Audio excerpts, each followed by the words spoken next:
welcome, Comrade Tarigami. This is an audio interview on behalf of Newsclick and Communalism Combat. And thank you very, very much for agreeing to talk to us. We wanted to talk to you regarding the ongoing conflict for the last 3-4 days in the valley. So let's begin by asking, what is the situation like today on Monday, the 4th day after the violence erupted, sir? You see, as far as the situation in Kashmir is concerned, it is very, very difficult, and lot of violence has taken place, and unfortunately, a number of unarmed civilians got killed, and so much of property has been lost, and it's a very, very difficult situation which the people are facing as of now in Kashmir Valley, particularly in South Kashmir. Sir, we are talking to you from Delhi, and we are also very, very concerned about what's happening in the valley. Can you try and, as Mr. Yousuf Tarigami, who is one of the most senior politicians from the Communist Party of India, Marxist, can you explain to us what exactly triggered this level of resentment and violence after Burhan Wani's death? Can you explain to us, sir? You see, as you know, as you mentioned, that on Friday evening, Burhan Wani, Hizb-Ul-Mujahideen commander, along with his associates, got killed in an area called Kokarnag in South Kashmir. And the day this news spread among the people, there was eruption around South Kashmir particularly, and then the next morning it started in the rest of Kashmir as well.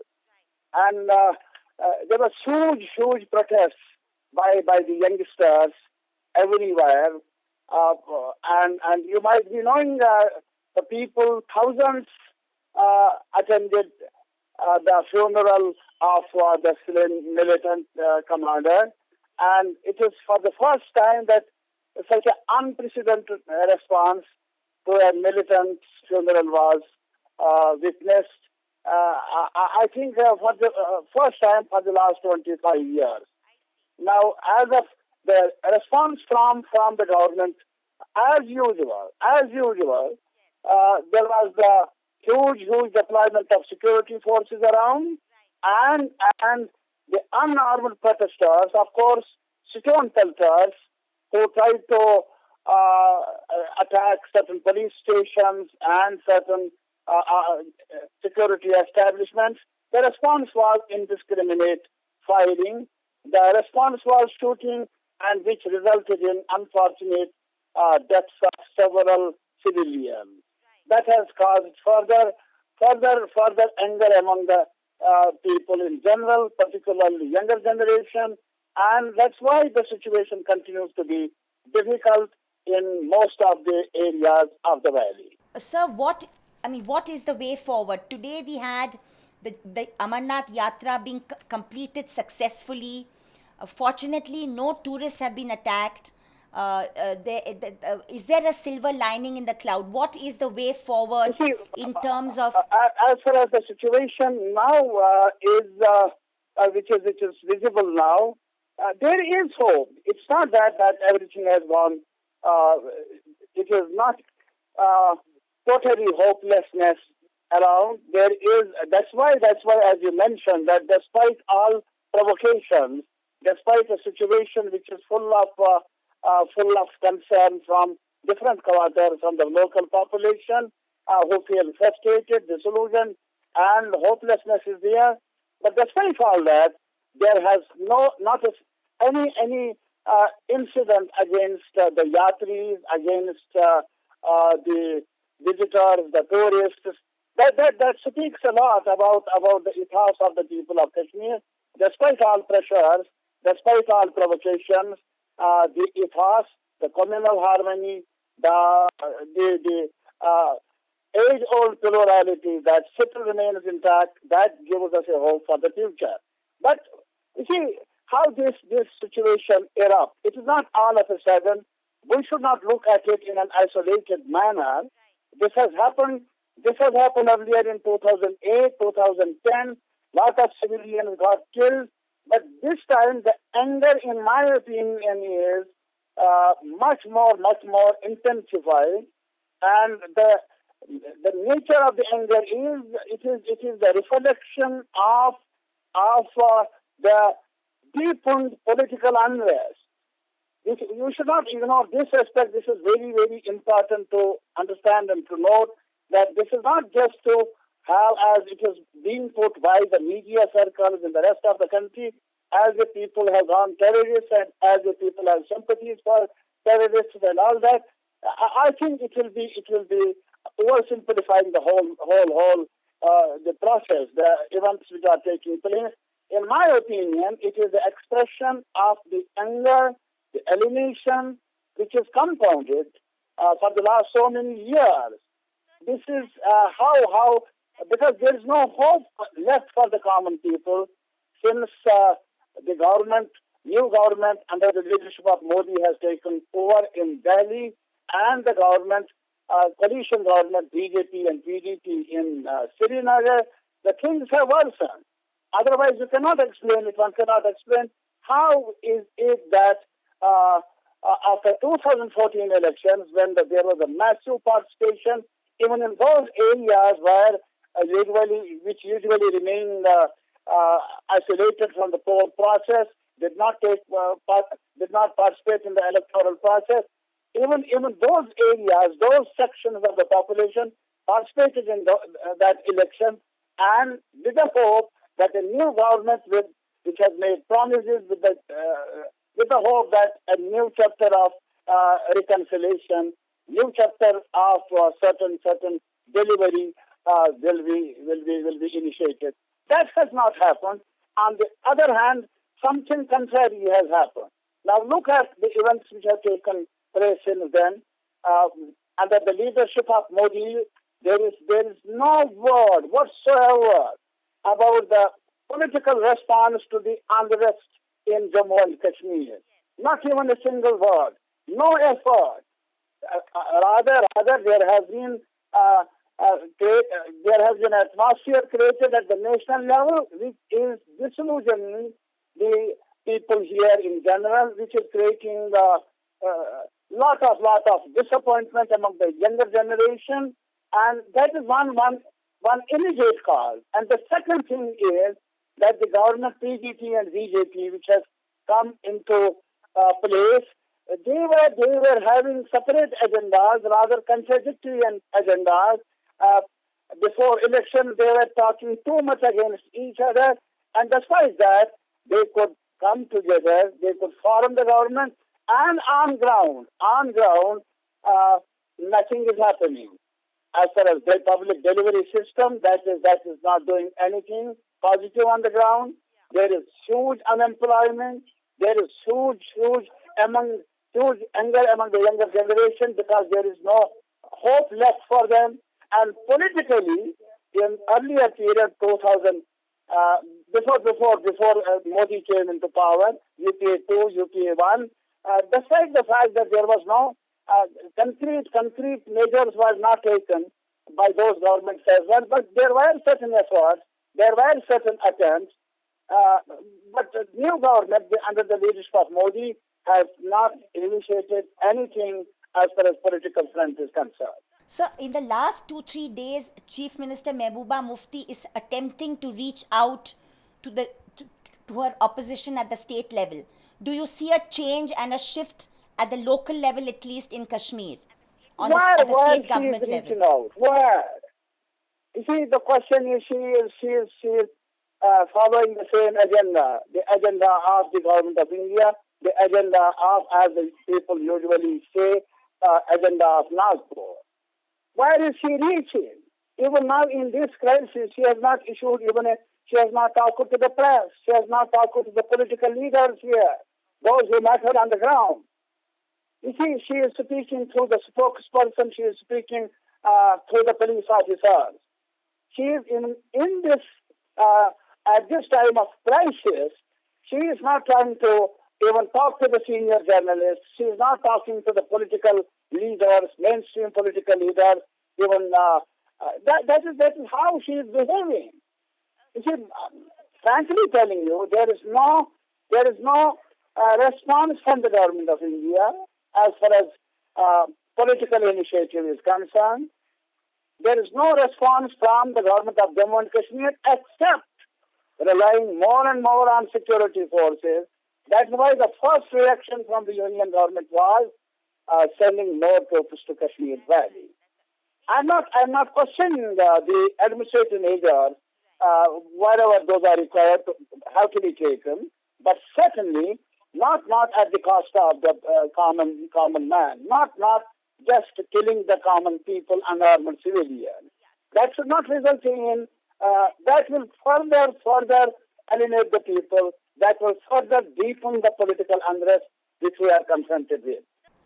Sir, as a representative of an opposition party in Kashmir, would you appeal to the opposition at the national level to try and prevail on the government of India and the Modi government to initiate a political dialogue and political solution in Kashmir? Would you appeal to the opposition at the national level? Certainly, as far as our party is concerned, CPIM is concerned, we have been talking about, and we will take. I was talking to my general secretary Sitaram Yachuri this morning, and I have urged upon that we must contact all other secular formations, all other political leaders, so that we can at least speak for the people of Kashmir. We can speak at least for those who have joined the Indian Union, despite all provocations long before. We should speak for those who feel hopeless and helpless in these difficult times. So that's what we are doing. But certainly, I must tell you, I must restate that the government of India, as we have now under the leadership of Modi, is a huge disappointment for the people of Jammu and Kashmir. Yes, sir. So you mentioned that since 2008 and 2010, there's been a simmering resentment among the younger people. In 2010, 120 people lost their lives. And now we see that out of the 30 people who lost their lives in the last 4 days, 28 were civilians, were actually protesters, and 2 were policemen. We see in the United States of America, there was, when the Dallas shooting takes place, the President of the United States cut short his trip and went back to America where there's an unrest against the police officers. But up to date, we have not seen any reaction from Prime Minister Modi about the situation in Kashmir. Would you like to comment on that? You see, that is quite clear. Even you go through the history of Kashmir developments, you will find that Kashmir has been treated differently, even by those governments which have a different credentials, which have secular orientations. But now, when we have a government under the leadership of Modi, virtually a RSS-led government, you see, this is utterly a disregard to the situation which is emerging in Jammu and Kashmir. You see, as if the impression is as if they have the only link with the people of Kashmir, that is the security forces. They don't. People of Kashmir don't matter for them.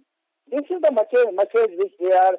I don't know which they are sending to the people of Kashmir by either ignoring or sending contradictory messages. Prime Minister should have spoken, at least even from this soil of the other country. He should have spoken from that, expressing some concern. There is no concern here, and this is unfortunate. Sir, even senior responsible members of the Indian Army, generals of the Indian Army, have in the past said that there has to be a political situation to the conflict and it cannot be a security solution. So the fact that even previous governments who calling themselves secular only made half-hearted attempts, and even the present government is not looking at a political solution. In that context, can you explain, as a representative of a party that is highly respected, can you explain to other people in India what a man like Burhan Wani represented to the youth of Kashmir. Because the way the media is portraying him, at the quote unquote national commercial media is portraying him, is not helping matters. Can you explain to us what Burhan Wani represented You see, to the young people of Kashmir? I must appeal to the people of the country. There is that is the only hope for us here in Jammu and Kashmir. That still we are firm believers that there are larger sections of in India, both in different political formations and social organizations, even in the intellectual streams. We have a hope. We have a hope, and we cannot but appeal to them. That it's not the question of Burhan, one Burhan. It's the question of the whole future of the people of Kashmir. This is the extreme disillusionment with which the people are forced to confront with. We have been put in a situation, rather we have been pushed in a situation where a person like Burhan is seen to be representing the aspirations of the younger generation. Please don't miss it that it is the expression of the deep anger. It is the expression of the hopelessness that gives rise to persons like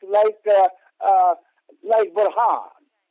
If you want to delink it, if you want to just set the things, put the things in a normal shape, you have to take political initiatives. You have to understand the ground realities. The ground realities are people are crying for a solution. People are crying for that we should be heard. And there is no effort whatsoever from those who matter in the situation, who are ruling the country, who are in command today. They are having rather callous attitude to the sufferings of the people of Kashmir. That is why I, as a citizen of the country, must appeal to all the streams of the intelligentsia, particularly the secular sections of the society, which are huge in number. They must assert and save the situation from further getting worse. That is the only hope left for us, and I am hopeful that they will assert, and we together will make the government to listen to the voices of the common man. Thank you, sir. Sir, quickly, can you tell me in 3 or 4 points what the components of the political solution must be in your opinion? Just 3 or 4 quick points. What should the steps be? Yeah, I must tell you, see, the first thing is let us accept the reality that both the countries, Pakistan and India, must talk together. There is no way out. Not just Pakistan must understand the gravity of the situation. They must understand that it is in the interest of the peace in the region, and our country must understand. The people must understand. Those who matter in the situation, they must understand. Without making peace with each other, there is no hope. There is no hope for any forward movement. And there has to be a certain meaningful initiative to talk to all shades of opinion in Jammu and Kashmir. I mean, both those who are part of the democratic process as well those who are outside the democratic process. They have to be listened to. We have to initiate certain amount of communication with them. And finally, a solution which is acceptable to all the sections of the society of Jammu and Kashmir, be it Kashmir, Jammu, Ladakh, all the shades of opinion, that must be reached out. And I hope maximum autonomy must maybe one credible option for all of us to think over. Right. And would you have a word for the media at the national level? That what the media, would you like to have a word of how the national media is covering Kashmir? What would you say on that? Hello? That what would you like to see a word to the national media, the way the national media is covering the issue? I appeal to my brothers and sisters in the media that you see, look, please try to understand the pain and agony of the common man in Kashmir. Don't treat every Kashmiri as a terrorist. This